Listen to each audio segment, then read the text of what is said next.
tayo din naman po sa issue ng West Philippine Sea, Senator Risa Hontiveros responded and she lauded the move of the government to file a diplomatic protest. But she also responded to your statements. Let me just quote it. She said, baka kailangan ni Presidential Spokesperson Harry Roque ng kaunting oras na magmuni-muni at mag-reflect. Sana ay pag-isipan muna ang sitwasyon kaysa mag-abogado para sa China at magkibik-balikat sa lantarang pambabaliwala nito sa international law na pumoprotekta sa ating interes. Well, she stresses also the importance na hindi raw po dapat urong-sulong yung pahayag ng mga officials, and she's also saying that it's an irresponsible statement on your part na yung UNCLOS na hindi kinikilala ng China ay yun pa po yung nagbibigay ng proteksyon sa ating mga ingisda laban daw sa illegal na panghihimasok ng China. Hindi ko po alam kung anong sinasabi ni Senator Risa Hontiveros.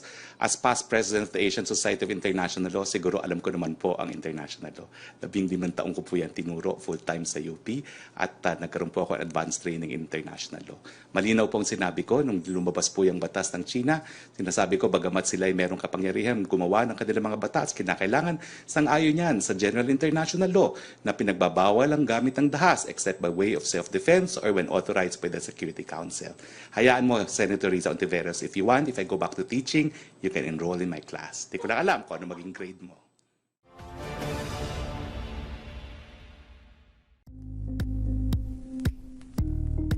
Thank you for watching Politico TV. Please like and subscribe to our channel for more videos.